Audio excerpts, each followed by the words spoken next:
What's up, everybody? I'm Jalen. I'm Jocelyn. And this is WayofWalton Podcast. We got the Papa of a Rolling Stone. Hey.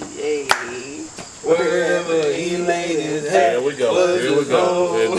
Don't quit it and don't stop. Let's go. We're going to just go ahead and go in it. So, the first time you got arrested, what was that experience like? And what was it for? I mean, it was unexplainable. I mean, How long was you locked up for? 10 years and 2 months. You know how long I was locked up. What kind of question is that? It's for the people that don't know. Well, that's what it was. For the people that don't know. You know. It's really not even necessary. Already started. The point is, I was locked up. That's all that matters. Yeah. How long? Yeah, it was too long. That's what we should have said. It was just too long. Yeah, for 1 gram of dope, 10 years and 2 months. Of powder. Yeah. Did you get caught with it? No, that's what I sold. I sold 1 gram of powder in a conspiracy when they arrested 57 of us, and they gave me 10 years. Yeah, 1 gram of powder. Then they tried to say I was responsible for selling so much crack. I mean, Is it true? Yeah, it was true. It was true. But at the time when I got arrested, I sold powder, 1 gram of powder, and that's what they gave me. Because everybody else jumped on my case and said I was supplying this person and supplying that person. None of that was true, though. So it's conspiracy? Yeah, it was conspiracy. The biggest majority of us that got arrested, they arrested 57 of us. But out of the 57 of us, it was only a couple of us was actually really selling drugs. Everybody else was basically either they was getting high or they was just out there just doing whatever they had to do to nickel and dime in just to try to make $1. Because some of my co-defendants that got arrested with me, the biggest majority of them, they were looking at life sentences for conspiracy to manufacture drugs. I mean, I don't know how you could charge them with manufacturing drugs. Only thing they was doing, they would be at certain people's houses where everybody was, just partying, shooting craps, or doing whatever we was doing, and somebody would ask them to cook up some dope. And then before you know it, we all got arrested, and they looking at life for manufacturing drugs, and we all looked at each other like, what are you talking about? I mean, we just got caught up into something that we didn't know nothing about. And the main thing, what they did, they just basically turned us all against each other. They turned us all against each other because, for one, we didn't know exactly what was going on. We didn't know nothing about the federal system. But I wasn't really worried about the federal system because, I mean, when I first got arrested,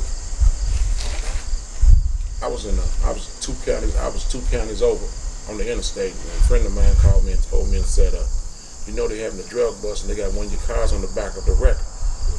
And this girl I was with, she said, well, don't go home. Let's go. And I told her, I said, where do you want to go?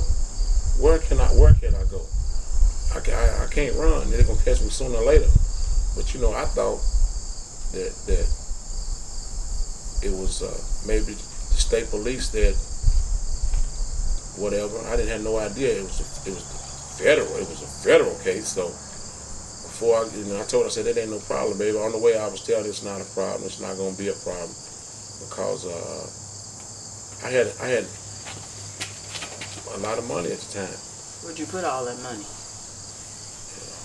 I had it in 2 different bank accounts. I had the money in 2 different bank accounts. And one of the bank accounts they seized, the one with the largest amount of money, they seized it because I forgot all about it, and I kept I had a glove, my glove box. I forgot that I had it in there, and when they found it, they seized it and confiscated it. But it wasn't in my name. It was in this girl's name, and they went to her and threatened her and told her if she didn't tell, she said, we know this money's not yours. We know who this money belongs to. If you don't sign this money over right now, they was going to charge her. So then when I saw her, I just told her, don't worry about that money. Just go and sign it over and everything will be all right. Don't worry about it. The money don't mean nothing. It's just money. It was my money. I did what I did, and I just thought that was going to be it. Then when I got arrested, I thought I could pay my way out anything, too. I just did, and then I thought, well, this ain't going to be nothing. Turned out I was wrong. when you get arrested by the alphabet boys, aka feds, they don't care nothing about no money. They don't want no money. They want your body. They want your body. They don't care how much. I met people in there with millions of dollars. I got some friends right now that are millions of dollars. Man, when they come and they come for you, man, they make you up. If you ain't prayed before, you gonna pray. Right. When you walk up in this courtroom and you just look up in the sky like this, and all you see is nothing but this brimstone and oak tables and everything is polished. And then you got this judge sitting up here like this, sitting straight up with this cold white hair and these black glasses, looking like Moses pointing his finger at you, getting ready to, nigga, you all man now, I got you. I even tried to wave at the judge. Thought I might be able to get some sympathy coming out of the courtroom. I waved at him one time. He didn't even throw his hand. I don't think the judge did was like he nodded like him. I said, uh-oh. I said, boy, I could always laugh and talk myself out of anything.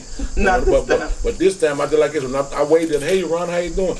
He didn't even throw his hand up. All he did was nod like this. I said, oh, man. Yeah, said, you in for it. Yeah, I went back. Yeah, I stayed in jail 9 months. In 9 months, I lost 25 pounds in 9 months. Yeah, stress. I mean, I guess it wasn't, I mean, a lot of it was stress, but a lot of it was lifestyle. When I was on the street, I was eating 3 regular nice meals a day, and you go to eating 3 nice regular meals a day to 1 donut and a milk and for breakfast, and then you get a bologna sandwich at lunch, and then you get a hamburger at night. So hell, stress had a lot to do with it too, though. And then every time somebody come to jail to see me, they just looked at me and said, you all right? Hell no, I'm not all right. You know what I'm saying? Hell no, I'm not all right. These people playing hard, man.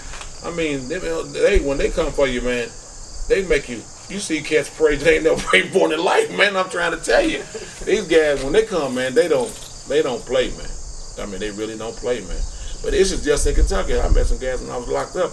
It was in different states like North Carolina and stuff like that. All these judges got different names.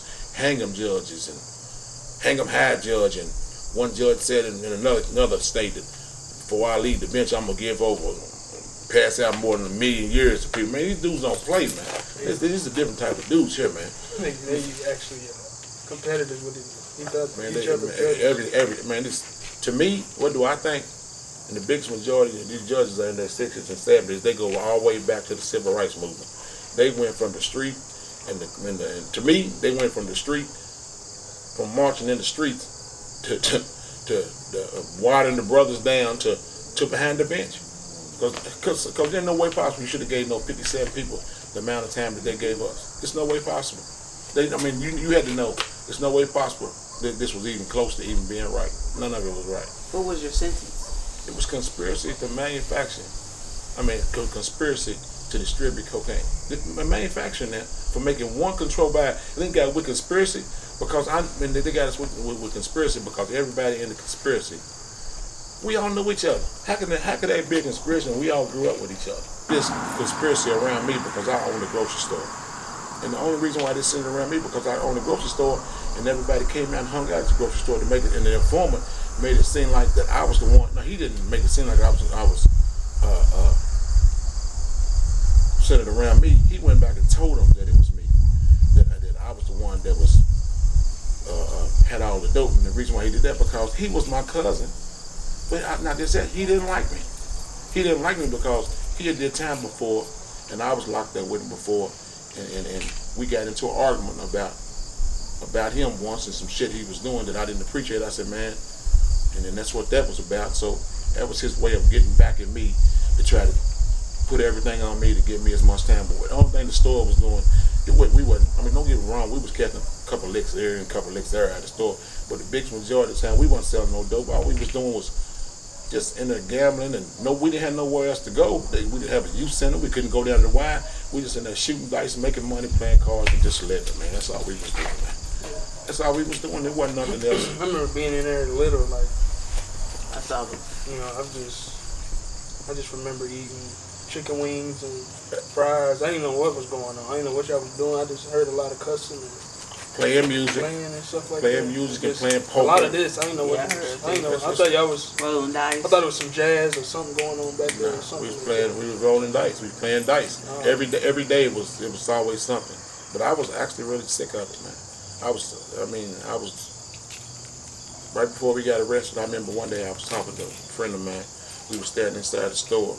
And somebody came in and asked me for some dope. I said, man, I ain't got no dope. And then I said, I looked at a friend of mine named Bones. I said, Bones, man, this has got to stop. This ain't even close to being right, man. I said, look, he comes in here and asks me for some dope. I said, look, Bones, every day, where's the police? They ain't nowhere to be found. I said, something ain't right, man. This is something just ain't right here, man. It's almost like they was giving us we was already under investigation. We've been under investigation from 2007 to 2010. We got arrested June 11, 2010. When I said this was 3 days before we got busted. Do you think the dude that came in there that asked you was... Nah, he wasn't informed. You get all the paperwork when you get out. We got the paperwork. I got the paperwork with everybody who jumped on my case and told on me. I got the paperwork. I got everything. I got everything that was said in court. I got my motions of discovery. I got the transcript from court. I got who told on me. Well, that's the reason why I know all this. Yeah. So if you seen them people today, how would you react? I see them every day. Some of the ones that told on me right now, I walk right past them every day and look at them and talk to them every day. That's how you know you're a changed man. What would you have done if you like got out earlier and seen them? Now this like, I mean, in 10 years, you probably already like. I mean, it's just. Or have you forgave it? Yeah, I forgave them because I understand what it was about and why they did what they did. I understand and did what they did because the pressure that they put on you there almost will make you tell on Jesus. These people put so much pressure on you, man, and threaten you with so much, and you don't know. You don't know if they're playing or not, but who wants to take that chance and see? Yeah. I mean, every one of us that got arrested, we all had prior drug charges before, and we'd all been in trouble before, and then everybody that's going up here is looking at life. You got one controlled bag where you sold a bag of weed 10 years ago, and they talking about you gonna get life because you got a prior trafficking charge. Guess what? 9 times out of 10, man, when them people tell you something, man, they not playing. They dead serious, man. I mean, it's just how they are, man, and they for real. They just like, there's no sympathy and no compassion at all, man. Their job is to put you away. And some of this thing, you may not believe it, but who's the gangsters? They the gangsters for real. How they turn everybody against everybody, and how they lie, and how they fabricate stories. And when you see it on TV, it looks like, oh, he's in trouble. The biggest majority of the time, some of the stuff that they got on TV and some of the stuff is they done fabricated this and they made this up, and they done had an informant they knew was lying, and an informant they know had been in trouble. They just make it seem like it's made for TV, man. And it's actually really, when you look at the real hard evidence and do whatever, you shake your head, man, how could they possibly really do somebody like this? And that's how it is, man. I mean, they're cruel, man. They are actually really cruel, man. So spending your time in jail, did you have a lot of time to reflect on, like, what you was doing on the street, and then how you was going to... See, I'd already said, like I said, I already said that I was tired of it. Yeah. I was tired of it before we got arrested. And then, as time passed, and every time I turned around, there was another brother coming in for drugs. It was another coming in for drugs. But everybody who says they're a drug dealer is not a drug dealer. The biggest majority of guys that I seen that came in jail, the biggest majority of them were drug addicts, white and black. Feel like getting high. They wasn't really selling a lot of dope. The biggest majority of people I met some heavy hitters that was selling a lot of dope and doing that, but every time somebody came through that door, the biggest majority of them looked like they needed a hot meal. They looked like they was hungry. How's he gonna sell dope and look like he's half dead? And they didn't arrest some of these guys. They actually really rescued some of them. I mean, they were just... Do you think jail rescued you? Yeah, it did. I know. It's no doubt about it. Because you kind of wanted to stop, but it's I wanted to stop, but I couldn't stop because I was in too deep. I was in too deep because of the lifestyle that I was living when it comes to drinking and gambling, and here comes a nice car, and here comes a woman, and it just, when you start messing with that dope, your whole lifestyle just changes, man. Everything changes because I had a good girl, but when you out there in the streets and you dress nice and you smelling good and you looking good, you think you got temptation already. every day you come out of the house, it never ceased, man. It just never stopped. And eventually, that's why I was glad. I mean, I'm glad after I got arrested, I had time to think about it and reflect on it. It's a lot of things that could have happened. When I was drinking, I didn't drink a lot. I was drinking on weekends. I could have got a DUI. I could have killed myself. I could have. Even your liver. Yeah, I could have. Do you do like? No, I didn't do it. I didn't do a lot. No, I had stopped drinking for a long time on the street, and then I started back. Then when I went in for a physical, the doctor told me my liver had repaired itself. That's when I started back, but I was only drinking on weekends, and then I would never drink again. But a lot of things could happen. I could have got killed. I could have got robbed. It's just so many things that could have happened that sometimes it may have been a blessing, man. I mean, it was a. The Bible says God chastises the ones that He loved, and you know, when I went back to the basics and you know, I didn't just go to jail and find Jesus. I knew Him before I went to jail, and then when I went back to the basics and started reading my Bible again, I started reading things and it just opened up my eyes to where I realized that I was wrong. I was wrong about everything that I was doing. And I accepted my punishment. I accepted my rights. I accepted my wrongs. I asked for forgiveness. And the compassion that I have now, it's all genuine. It's not phony. It's not fake. And I'm not trying to get any type of praise from anybody or any type of special free pass or whatever. But I'm sorry for what I did. And I can't take it back. But You saying sorry to us? I'm sorry to everybody. I'm sorry to and the lives I destroyed. I didn't see anything wrong with it. I always took, somebody would tell me, don't sell him no dope. And the first question was, shit, you don't get it from me, you don't get it from somebody else. Because that was the greed. That was the greed. But now, I wouldn't, it wasn't worth it. It woke me up, though. It made me realize what life was about, though. It's not about hurting people. It's basically about helping people. And then showing love and compassion towards others. And that's what it did for me. It woke me up. And then it was a harsh reality. Do you feel like you put more heart into the streets than your own family sometimes? I put more everything in the streets. I was dedicated to the streets. And then when the streets failed you, then in the end, you feel like all you had was family? That's when I realized what was actually really important. I thought the streets and the gambling and being in the house with all the boys and drinking liquor and shooting dice on a Friday, Saturday night or playing poker, thought that was love. That wasn't love. The ones that loved me is the ones that I was separated from. My family is the one that actually really loved and cared about me, because every time I called one of them on the street, they always said, "What's going on, man? We miss you. We miss you." Not one of them said anything about sending me no money, though, you know. But when I was on the street, every time one of them needed something, my man, my partner, well, help me out today, man. Get me all sick, and this is what I would give it to him. So when I got locked up in jail, I was just, the only people I had was y'all. That's why when I called, I could call y'all. They always answered the phone and just told me everybody was asking about me. That made me feel good, don't get me wrong. And I ain't got no but love for them. I know life goes on, but I know where it is now, though. I know, and I'm grateful for my kids, and the reason why I'm grateful for them, you all turned out all right. Not on my behalf, but your mother's did good. She did good. How would you have felt if Jason took the same path as you? That happens a lot. I would have been crushed, but that's one of the reasons why I constantly called you all every day, or called you at least once a week to try to stay in your ear. Stay in your ear. I didn't just call a lot just to talk. Hell, I didn't have nobody else to talk to either. Don't get me wrong. Yeah, other than you and my sister, the majority of my co-defendants, some of them sons did do that.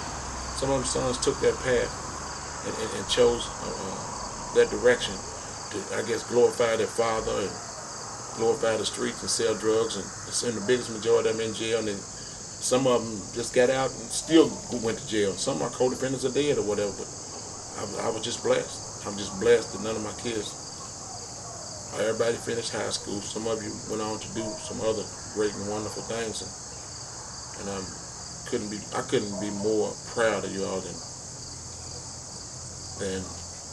it's whatever direction you all go in now. It would break my heart if you did something that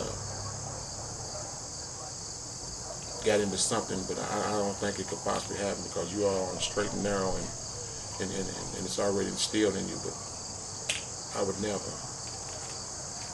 want anybody's child to go through what I went through, and I understand. That's what happens when dad leaves the home. When dad leaves the home, the kid that's taken from him, and it's a part of him. He's used to sin because they said you acted out when I first got locked up. He was different. They said you had acted out when I heard about him, but then I started thinking about that. The only reason why if he was even acting out is because when I used to come and get you, we used to go to the barber shop and we used to do certain things or whatever, and that was taken from you. You know, I mean, one time we went to Shoe Con to try to get some shoes. I was gonna buy you. I said, "What kind of shoes you want?" And I got sitting there with a pocket. I regretted that though. I had a pocket full of money. I said, "What kind of shoes you want?" Oh, you know what I want. You know what I want. I tried to buy you some Skechers. He said, "Man, I ain't one of no damn Skechers." What was those other So he ones? said, whatever it was, he wanted some Jordans. And I'm sitting there with a pocket full of money. Man, get your pair of them Skechers right there. Nigga, I don't want no Skechers. I ain't wearing no. We walked out of this store. I was mad. I regretted that. That's my biggest regret, though, man. I sitting there with a pocket full of money. But I took Keon and Kai up there, and I got them 2 pair of $35 Reeboks and things, and they was satisfied. You know, they was with the. No, they was happy just to even have some shoes. You know what I'm saying? This cat here wanted some Jordans. I said, get the pair of them Skechers. Oh, you could have got some Skechers. He said, Dad don't do no Skechers, man. He said, no, I ain't wearing no Jordans. He said, yeah, I should have. Yeah, I regret it. He said, man, I ain't wearing no damn Skechers. And I remember we came out to the park and I told Tony Cobb them about. Tony Cobb said, come on, man, you gotta be sharing yourself, man. He buried my feelings. He said, man, you got here sitting with a pocket full of money, you gonna buy that man some Skechers, man. Be for real, man. Why you say you regret it? Because I should have bought, when I had all that money, man, I should have bought y'all anything y'all wanted. Why you think you were so, I guess, frugal? Like, why didn't you? I basically saved that money. I saved that money. I tried to save as much as I could. I tried to save as much as I could for a rainy day because I knew there would be rainy day. And I was thinking about y'all's future. That's what I was thinking about. But some of the struggles and some of the things I went through when I was locked up, I cussed right after I got off the phone with y'all. Because if I had been on the street, y'all never would have had the struggle. Y'all never would have had the struggle. When y'all was going to college and the money you all needed, I would have gave y'all that money. That was my number one plan right there. But what my biggest regret was, before I got out, I should have put that money in stocks, bonds, CDs, and mutual funds. That's what I should have done. That's exactly what I should have done. But that's... Yeah, because that would have been a for sure setup. Now it's like, you just put it in the closet and stack it up. Yeah. Really... No interest, no nothing. That's what would have happened. That's what you would have put it in stock now. Like, by the time you get out, I had so many thoughts ran through my head what I could have done with that money. 10 years, now, you saved it? Yeah. Oh, y'all would have been straight. To the moon. Yeah. Yeah. So what did you get maybe a financial, I guess, advice from? Like, I know it's just a street code, just to stack the money. It wasn't no financial. My financial advice came from my grandmother. She told me, she said, don't be like your mother. I said, what you mean? She said, don't be like your mother. She said, every time your mama gets a piece of money, the first thing she does, she runs straight to the department store and buys a hat and an outfit. She said, every time you get some money, get a shoebox and put it in it and slide it back under the bed. Every time I got some money and made a certain amount of money out of the shoebox under my bed, I put it in the box, kick it under the bed, throw it in the box, kick it in the bed, come back and look at it every week and look at it. Just constantly just kept adding up, building up, building up, building up. And that's what I did. Because I didn't go out and buy a lot of a lot of clothes and a lot of shoes, and I just feel like I had no use for a lot of clothing. And I just had no use for it. I said, what's the purpose of me going out here buying $200 or $300 worth of shoes? I can do the same thing in a $50 pair of shoes and I can in $300 pair of shoes. All I'm gonna do is walk. I don't need 5-6 pair of shoes. Give me a nice pair of dress shoes that cost like $80, $90 or $100. I don't need no gaiters. I need something to go 2 or 3 pair of black, pair of brown to go with these suits that I got, and I'm good because I don't wear them. It's not like I'm not a businessman. I'm not gonna be wearing them every day. I'm gonna be wearing them to church or a nice function or whatever, and that's just how it was, you know. But I didn't blow money. Cause my whole future was thinking about y'all. That's what I was gonna do with that money. Y'all never would have struggled one time. But you know, Carissa put me on child support too, though. So her and Rebecca, they came after me when I was on the streets. That greed kicked in. You think they had to go to that length because they wouldn't get That would have money? been their best bet. That was the smartest move. Yeah, it was smart. I wasn't gonna give them. I mean, We know. You're gonna make sure you get it. Yeah, Or else. they were smart. They were smart. They were smart asses. Their math was smart. So you get your money. Are you still paying child support today? Yeah, right now. It's not that much. So You can only give what I give now. As long as I take $1, then they can't put me in jail. If I take $10 down, they can't put me in jail. I made an effort. It's gonna be good faith payment. So ain't no sense expecting a whole lot, baby. So Yeah. let's fast forward to the day you got out. I mean, How'd you feel the day they said, or the you day beat, that? because I got that footage It's- where you called me when you was on the bus. I mean, when even when I was locked up, it just felt like it was just never gonna come to an end. And then it's almost, well, you just feel. Even when they told me my release date, I still felt like it wasn't true. Because when you do time, you don't do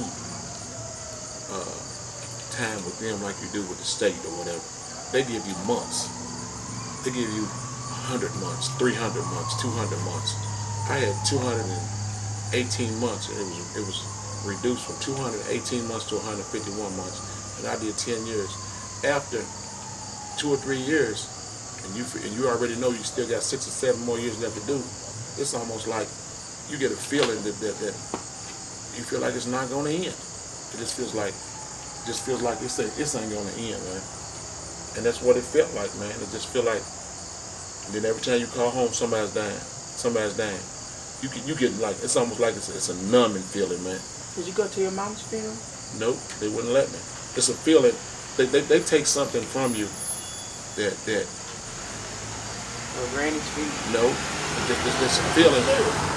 Who was that? You get a feeling. These people, every time you call home, somebody's dead. Somebody's dead. Somebody's dead. Somebody's dead. And then when you get that actual day where it says you're gonna be released, you should be excited, but it's almost like, do you really want to get excited? Are you really going to get out? This is true. This is true now, right? Is it really true? And then when I remember coming home, I was riding home on the bus, and it just seemed like everything was in slow motion, man.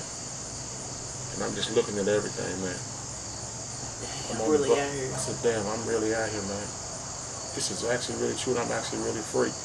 But then, and I remember when I was sitting in the bus station, and I was just looking around at everybody. I was just overwhelmed, man.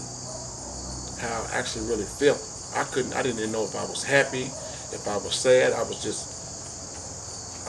didn't have a lot of feelings, man, about nothing. I was just there, man. And I remember a dude worked at the bus station. He walked by. I don't know how he even noticed, though. I guess because I had a pair of gray sweats on and a bag and a pair of Reebok sneakers. And I was sitting waiting for the bus in one of the chairs, and the bodyguard, a brother, stocky built brother, walked by me. He hit me on the shoulder like this. I looked up at him and said, "Welcome back, OG." And all I could do was just look at him, man. I just wondered, damn, I wonder how he knew I just got out, man. I said, damn.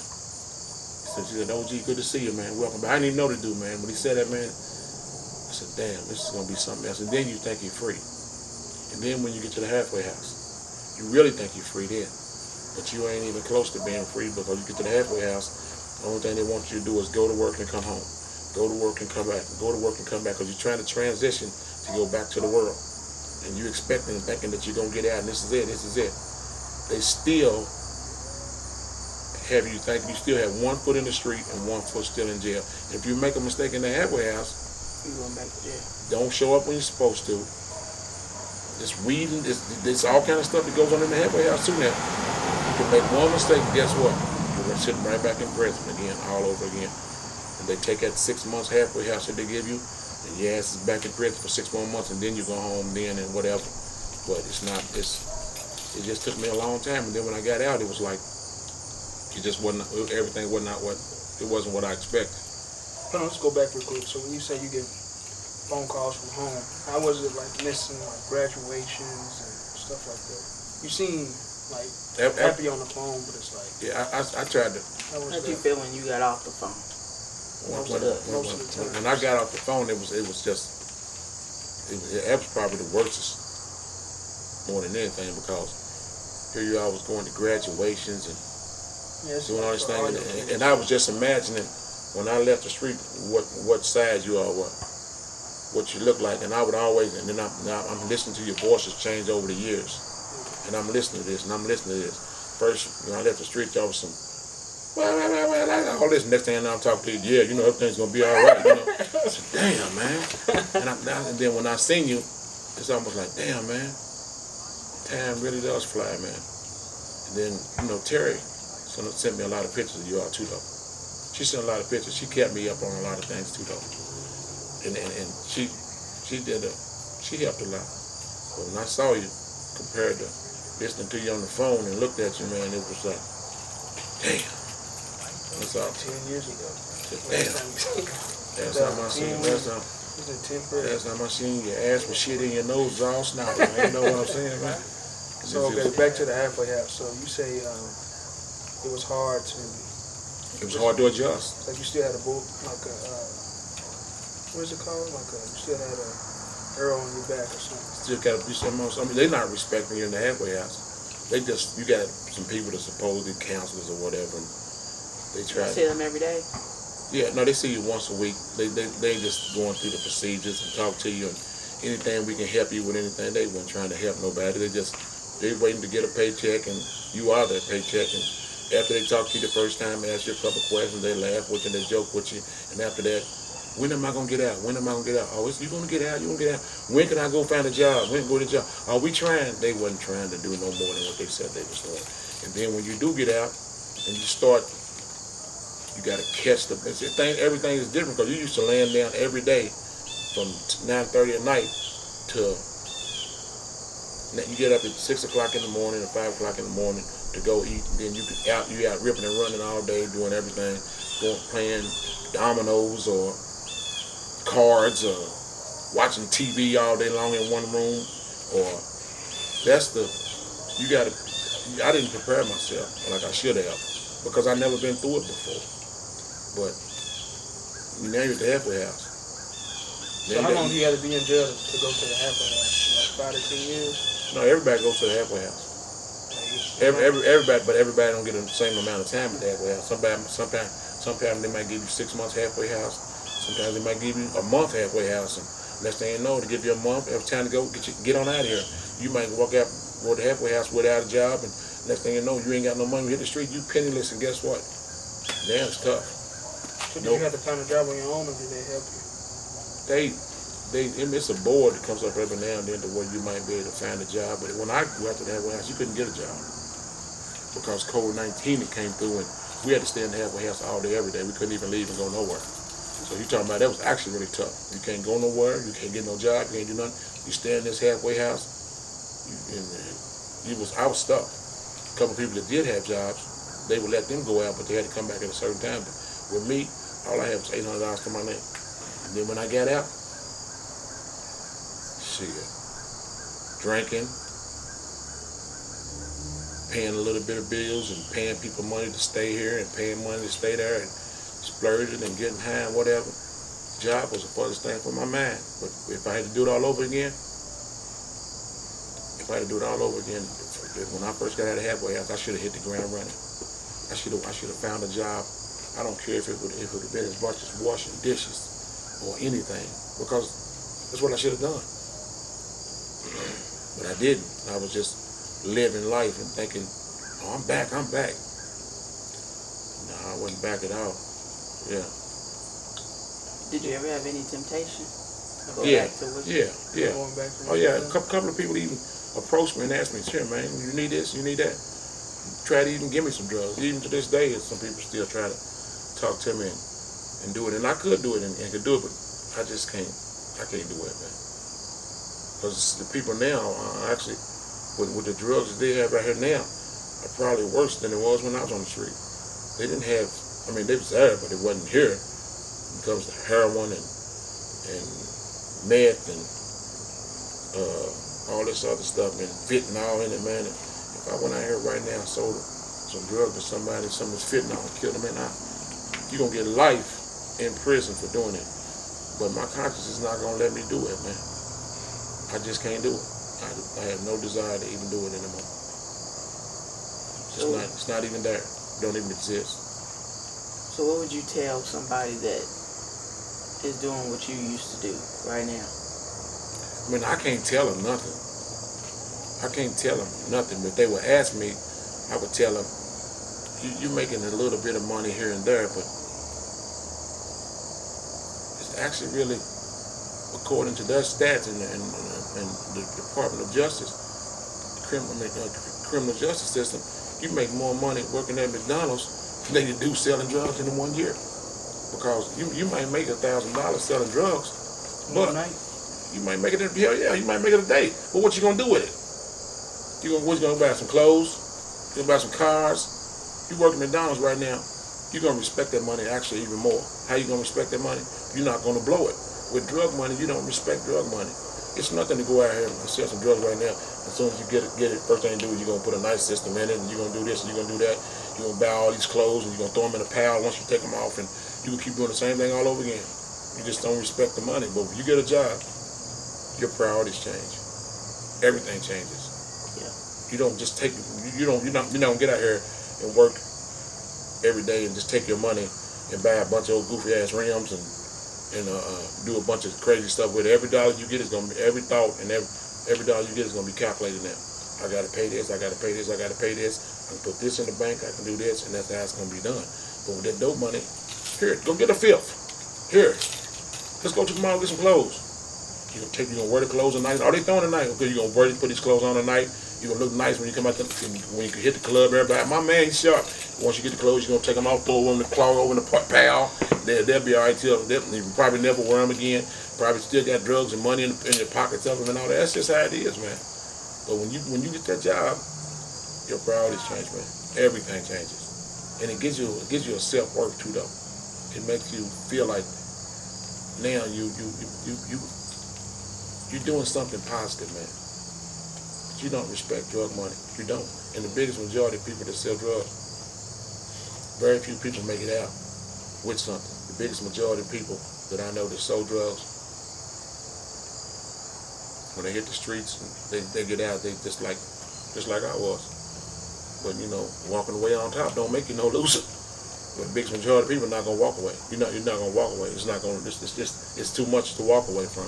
And I understand why people continue to go back and forth, back and forth, back and forth. It's easy as hell to make, But once you get in, it's easy as hard to get in, but hard as hell to get out, man. So what do you think, like running the drug business, you can have potential to run like a Fortune 500 company or something like that? Like, just being a drug dealer, you're kind of like an entrepreneur anyways. So is there a way you could transform that hustle and that grind to something positive for yourself? If that's what you wanted to do, I mean, but because I used to sell shirts. Only thing I want, my only message I want to do now is I just want to tell somebody that it's not worth it. It's just not worth it. I mean, just get a job. I just want to get a job and live a simple life, vacation 2 or 3 times a year, nice comedy club, nice concert, eat at a nice restaurant, and live happily ever after. That's all I want to do right now. Sounds simple to me. Yeah, it's a simple life. Go home. You ain't paranoid? Nah, I ain't looking over your shoulder. I'm not looking over my shoulder. Police just passed us just now. You said, well, there goes police. Ain't got nothing. What I say? Ain't got nothing to do with me. Yeah, no. It don't make no difference now. Insurance is good on the car right now, so I'm good right now. But I don't know. When I was younger, I used to, because I was your daughter, I used to get paranoid every time I seen a cop. I don't know why, but I don't know if they was looking after me or I just would get real paranoid. Yeah, because everybody. I think your mama knew it though.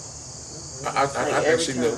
She knew because sometimes I would come over and want to get you, and the first thing she would say, "You ain't taking them over in the store." That's exactly. She used to say that though. That's exactly where we would go. She said that we go right up in the store and you sit behind the counter like you working. And we back at shooting craps. Yeah. Nice example. Yeah. Back here, yeah. Rebecca never did come in the store with the kids either. They always parked out front, and I went outside and seen what they wanted and walked back. They never came in either.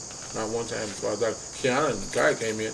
My high school friends used to like to go because you would give them free pops. When I was winning, yeah. Come on here, honey, get you a free pop. Yeah, get on out here. When I'm winning shooting dice, everybody, kids, everybody. If I'm losing, close the door. Ain't nobody getting in. That's how it was. So, but no, I didn't have no problem giving them nothing though. I just didn't because I understood.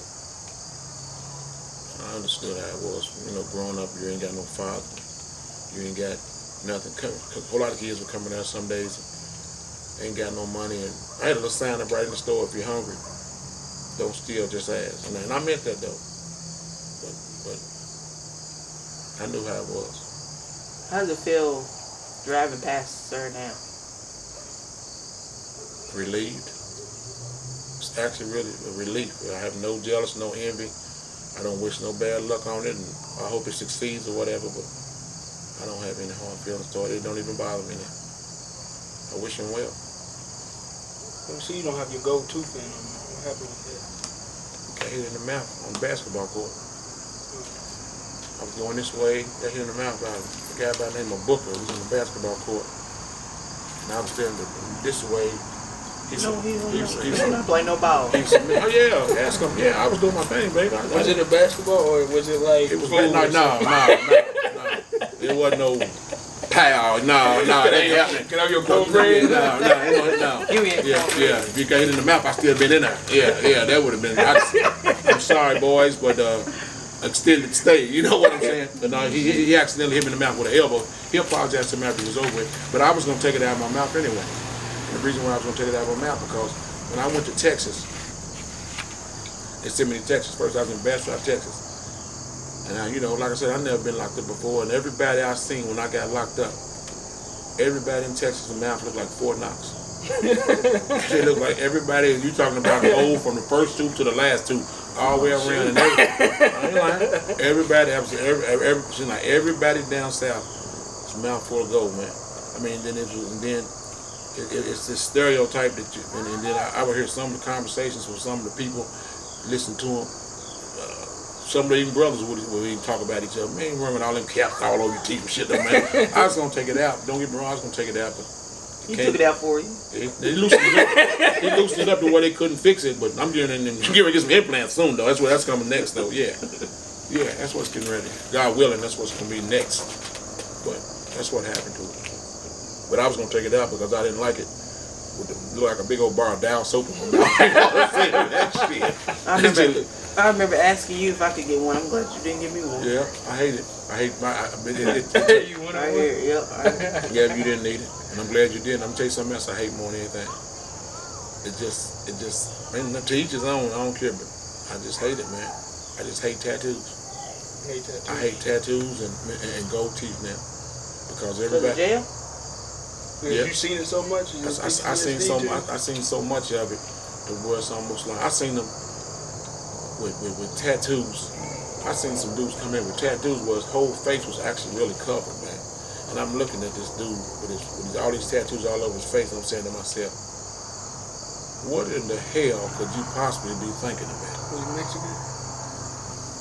I seen some Mexicans with one. I seen some whites with them too, and I seen some blacks with them. I'm talking about the entire face, from your neck up, even on your face, where your entire face and your whole body's covered in tattoos. And I'm saying to myself, what job are you going to work? Who is actually really going to hire you? I wouldn't even hire you to work on a trash truck. They probably could use him in the kitchen. I wouldn't want him to fix me nothing, man.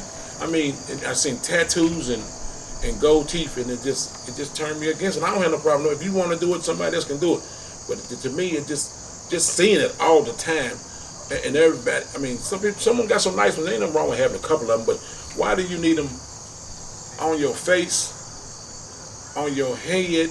All your entire body is covered in nothing but tattoos. Maybe they think it's like a defense mechanism or something like. It is a defense. It is. It's a defense mechanism to stay the hell away from it. Yeah, because when you see them, man, it's nothing wrong with having a couple here and there, but you got them on your face. You know they get the teardrop. This ain't no teardrop. This ain't no teardrop here, man. It's all in your head, and this means this. A skeleton on this side, and come on, man, damn. How many people in the cell? It was 3 of us in a 6x9 cell. 3 people. in a 6x9 cell, 3 people, with a toilet right here and a small mirror. So whatever you did, Wherever you everybody shit, else you shit, you smell You it. better shit before they lock his door at 9 o'clock at night. If you got to use the bathroom before 9 o'clock at night, you better open this. You better go use the bathroom. If not, you're gonna be in a 6x9 up against the wall, and you take 4 steps, and there's your toilet right here. But it's 3 beds up against the wall. 3 beds up against the wall, and a toilet right here, in less than 5 steps, and then here's a door. At night, they lock you in a door. 3 people to a room. Yeah. And if somebody gets up in the middle of the night, got to use the bathroom, you got to roll over with next to the wall, and it's a window, your little bitty window you got to open, and pull the cover over your head and just pray that he hurry up and gets it over with. You know what I'm saying?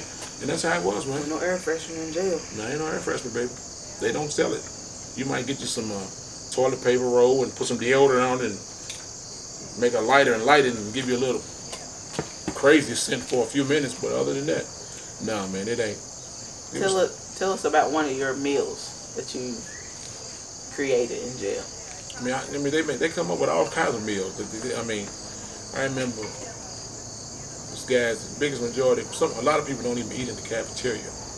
Some of the guys that, I mean, I don't blame them for not eating in the cafeteria because after I used to listen to some of the stories and some of the people that was working in the cafeteria, hell, I got to the point where I would only eat certain foods, and I started eating beef. I haven't eaten beef or pork in probably 15 years. I stopped doing that before I went to jail though. But I don't eat beef or pork at all. And then when I got to prison, you got people fixing you food that's looking like, damn, he walked past me, he smells like shit. Smell like he ain't washed in days, and I mean, damn, he's out here fixing my damn food. You know what I'm saying? No, I'm not hungry, man, you know, so I got to the point where I only eat certain foods, and wherever if they're on this side of the line, I go on that side. And that's, but some people they get bad wraps from like a commissary or whatever, and they get some mackerels and put it in the bag and with some Roman noodles and mix it up and steal some onions and stuff out of a cafeteria and get a bucket, get a electric wire and plug it in the wall and steal grease out of the cafeteria, and they sell it. All that kind of shit, man. If you eat it, have you had one of them? It's actually really pretty good though, but they can come up with some homemade remedies, man, and some homemade recipes that you will eat some of them and say, damn, this shit is actually pretty good. Yeah. Got Jack mackerel sandwiches and get a wrap and get some noodles and some rice and some get some noodles, some rice and some fish, mackerels or whatever, and roll it up in a wrap and eat it and shit, man. And shit's good as fuck when you're hungry, man. I'm trying to tell you, man. Where you going? They say you won. They said you What? They said you won prom. Ain't nobody told you no shit like that. That's a damn lie too. Ain't nobody told you that. They say you won prom. Ain't nobody told you no shit like that. You go with that bullshit all you want. Ain't nobody run no motherfucker. Ain't nobody said no shit like that. He lying. Ain't nobody said nothing like that. That in the lie detector term, that was a lie. Yeah, right. Yeah, it was. I met some good dudes though, man. I'm not lying, man. Some of the guys that I met, man. Stop shit. I met some damn good guys, man. Some of them, I got a partner and live in Cleveland right now. He was actually really innocent though. I read his paperwork. Partners right into this day. Call him all the time too. He got set up on a white collar crime. They wanted him to plead guilty to a year. He didn't take it. They gave his ass 6 years too. Gave him 6 years because he think they playing. No, they ain't playing. They offered him a year. He said, I ain't taking no year for what? I didn't do nothing. They were just wanting him to plead guilty. Another guy he owned 44 gas stations at one time. He was worth $50 million at one time. No, he would have been, yeah. He lost $25 million overnight. Damn. Yes. Just for going to jail? No, I'm talking about at one time he had an investment deal. He was telling me he was worth $5 million when he was locked up. When I was locked up, he worth $5 million right now to this day. But he had 25 gas stations in Cleveland and the surrounding areas or whatever. And he lost he invested that money that overnight, and come to find out, the dude he invested, not this guy, somebody else, it was a Ponzi scheme, and he lost $25 million one night, overnight. Yeah. He's a good dude, man. Real good dude this day. Me and him was hungry each other day. He's an Arab dude. Every day, me and him partners, man. Call me all the time. One of the best guys I ever met since I was locked up. I met a lot of good guys, man. A lot of dudes, man, they ain't no bad dudes, man. They just got caught up, product of their environment. Just gotta do what they gotta do to survive, man. And that's what happens. Circumstance. Yeah.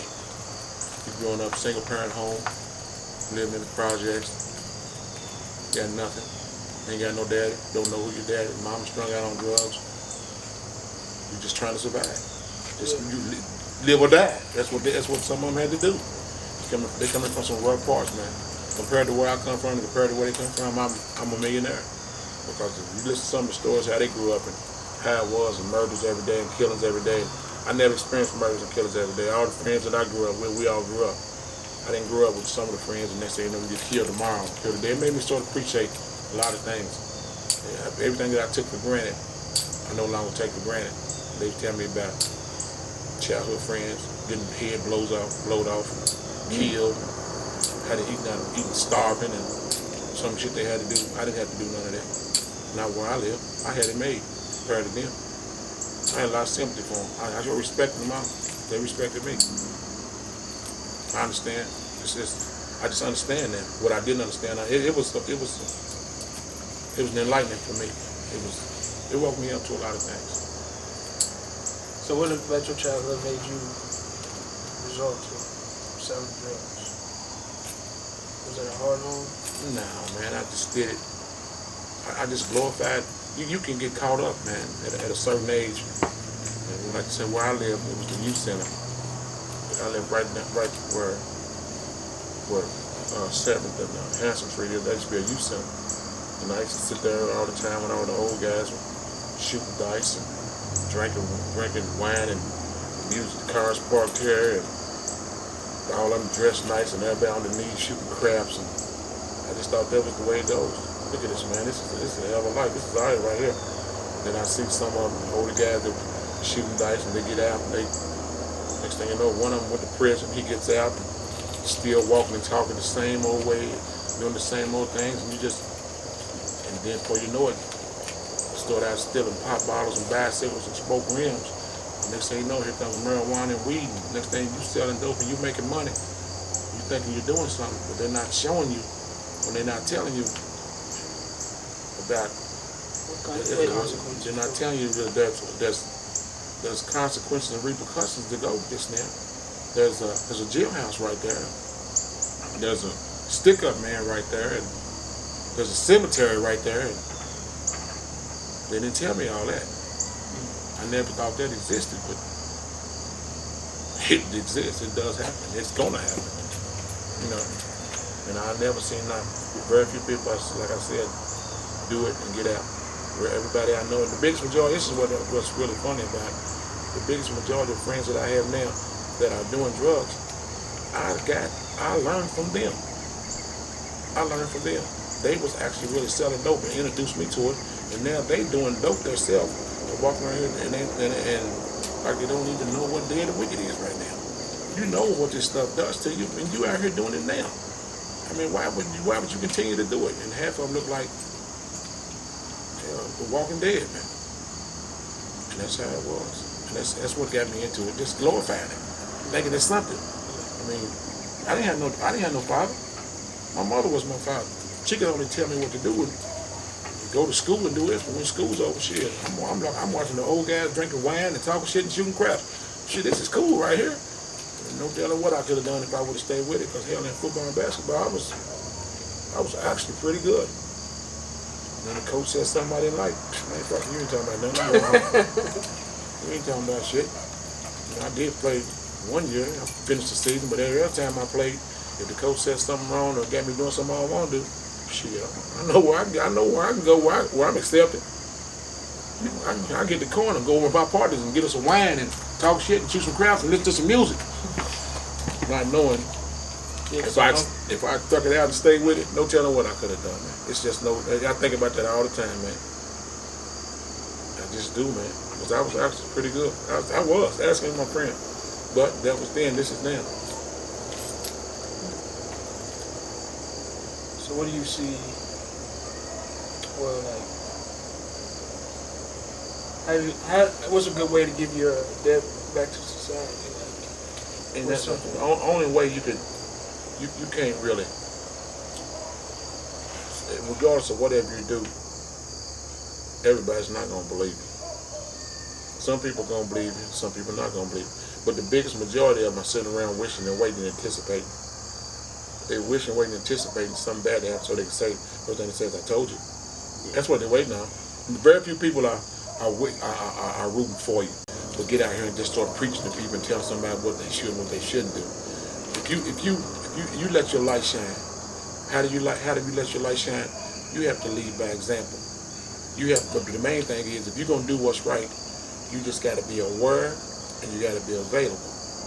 And what I mean, you gotta be aware and you gotta be available, because you may be sitting somewhere around somebody that's hurting, and somebody just might have to look at you and just say, man, what's going on with you, man? And then you start talking to them. You can't just rush up in everybody's face and try to give everybody some advice because you're out of prison and you were rehabilitated now. You ain't rehabilitated. You got to prove yourself. And the only way you can prove yourself, you just got to be aware of your situation and your surroundings, and you got to be available. You got to be able to give advice when it's time to give advice. And when, at the right time, everything is done, it's got to be done in season.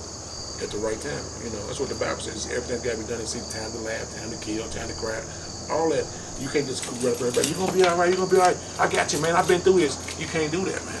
So first time when they leave, man, who this nigga think he is? You just got to wait. You got to wait. And then somebody's going to come to you, hey, man, you all right? And then they're going to ask you questions, man, how'd you get through that in prison, man? How'd you do it, man? And that's when you tell them what you did. That's when you tell them how you did it. And that's when you reveal it. But don't go out here and do no bunch of lecturing at nobody, and you know you still, especially if you're doing wrong. If you're doing wrong, they lecture you, gonna be like you're a real hypocrite for real now. But just don't just let it flow. Just let it flow. It'll reveal itself, and you'll see people come up to you thanking you, man. They already see it. They'll see the change. You don't have to tell nothing. First thing you do is tell what you're gonna do. Don't tell what you're gonna do. Just do it. First thing you do is tell somebody, I ain't doing no dope no more. I ain't drinking no more. I ain't doing nothing. You said you weren't doing no drugs and you weren't doing no drinking. Last night I seen you with a whiskey bottle in your mouth. So don't never say never, and don't say what you're not gonna do. Just don't say nothing. You know what your plan is, you know what you want to do, and just do it. And that's what you have to do. But don't make yourself look like a fool, because you can. I ain't gonna do it no more, I ain't gonna do it no more. Okay. Now you everybody's savior now. You just got out of prison, now you're a changed man. Yeah, okay, right. Don't say nothing. Don't say a word. Stay focused. Get a job. Go to work. Do the right thing. If you help somebody, you can. But don't do it out here for show. Don't do nothing for show. Do it in private. Somebody needs some money. Somebody got a light bill needs to be paid. Hey, man, here. I heard you was going through some tough times, man. Take this, man. It's between me and you. I'm sorry about that, man. If I can help you again, man, I will. Yeah, I ain't in shape right now. I'm busted up right now. My bank account is slowly getting together. It's coming together now, though. I heard that one before. It's coming together now for real. It's coming together now. It is slowly but surely. But you know, you got to stay focused. I knew it was going to be some tough times, but you just got to stay focused. But it'll come. It'll come as long as you keep trying. It's going to come. But the day you lay down and it's not going to come. It's not going to happen overnight. That's the main thing. So wrapping this up, do you got any final words that you want to say? People throwing dirt on your name. What you got to say? Nah, I don't care about that. I don't think I'm saying is I have no hard feelings about anybody that did anything they done to me and said whatever they said. I have no hard feelings. I wish them well and I wish them the best. And if I can help somebody in some kind of way, I don't have a problem doing that. And because I understand what it's like to not have a house. I understand what it's like to be homeless. I understand what it's like to have a drug addiction. I understand now what it's like for a single mother to be out here with nothing to eat and no daddy that's nowhere to be found. It's probably because it's somewhere probably laying up with another woman. And all the mistakes that I made, I can reflect on every one of them, and I sympathize with anybody that's going through some tough times right now. I just do. I sympathize with them. I understand, and And I appreciate the things that I didn't appreciate. I actually really appreciate now. I do. Like what? I appreciate life now. I appreciate life and some of the things that I took for granted. Like what? I appreciate everything. Most of all, I appreciate my kids. I appreciate y'all more than anything. Because Like you kids. inspiration. Y'all my inspiration. Y'all my reason for not wanting to go out here and sell no more drugs. Because if I get locked up this round right here, it's duration. It's over. It'll never be seen again. Life. Probation. No, incarcerated, whatever. Long ride. It's a long ride. It really is. It's not worth it, man. It don't hurt to get up. You'd be surprised how much better you feel with a job, though. It gives you a sense of worth. You feel like, but some people, it's not for everybody. Some people gonna fall, but and you're gonna make your mistakes. Sometimes I'm just mad because it just took me this long to come to my senses. But it's just how it goes. But I regret it. I regret every bit of it. And I sympathize with the underdog there, though. I don't care about cars. I don't care about money. I don't care about no material things. So none of that stuff mean nothing. It was fun. And I thought it was fun, but that stuff wasn't nothing. At the end of the day, your character is all that matters. Don't nothing else matter other than that. You got the number one person to prove who I need now. And they said it's literally impossible to please God. We all are as filthy rags. That's what it says. But I just got to do better than what I was doing. And I wish them well, man. I wish everybody well. And if I'm, We end in prayer. that's beautiful. I would love to. Father, which art in heaven, hallowed be thy name. Thy kingdom come, thy will be done, on earth as it is in heaven. Give us this day our daily bread, and forgive us of our trespasses, as we forgive those who trespass against us. Lead us not into temptation, but deliver us from evil. For thine is the kingdom, and the power, and the glory forever. Amen. This is the one I normally say though. Bless my children and their mothers, Lord. Bless my brothers, Lord. Bless my sister, Lord. And bless my family, Lord. Bless my friends, Lord. And bless my enemies, Lord. Bless everybody in jails and prisons, Lord. Bless everybody in homeless, Lord. Everybody in hospitals, Lord. Everybody in mental institutions, Lord. Everybody in nursing homes, Lord. Everybody on street corners, Lord. And everybody on drugs and alcohol, Lord. Bless the drug dealer too, Lord. Bless everybody in wars, Lord. Everybody in government, Lord. And all the refugees in the world, Lord. Bless everybody in floods, Lord. Everybody in fires, Lord. Everybody in earthquakes, Lord. And everybody in tornadoes, Lord. And thank you for letting me wake up this morning, Lord. Thank you for see another day, Lord. Thank you for my health, Lord. Thank you for my strength, Lord. And thank you for my peace of mind, Lord. And give me wisdom, Lord. Give me understanding, Lord. Give me health. Give me strength. And give me peace of mind, Lord. Teach me to be humble. Teach me to be obedient, Lord. Create in me a loving heart, Lord. All these blessings I ask in Jesus' name. Amen. That's what I say every day. 3 or 4 times a day. That's it. I pray always. When I wake up, before I hit the floor, I'm on my knees. Bible study. First thing in the morning. Chuck Swindell comes on at 7:30 every morning. I've been listening to him for the last 10 years. Comes on at 7:30 on radio station. Sitting right there with my Bible. Open the Bible up. He may start on, he goes all through the Bible, from the Old Testament and whatever. Then he goes back, then I write down everything that he says. Been doing it for the last 10 years. Then I listen to then the Charles Stanley comes on at 9 o'clock. That's where the biggest majority of the knowledge is coming from. You're gonna even become knowledge by, you acquire knowledge. You become wise by walking with the wise. You're not gonna learn nothing from a dummy. So, Charles Stanley, Chuck Swindell, nationally known preachers. I just happened to be going through the radio one day and listening to him. And next thing you know, I'm opening the Bible. This week, I listened to it this morning. He was in Matthew 28. He was talking about the Pharisees and how they want people to look up to them, but even though they was Pharisees and whatever, they were doing just as much dirt as anybody. That's what Chuck Swindell's message was about today.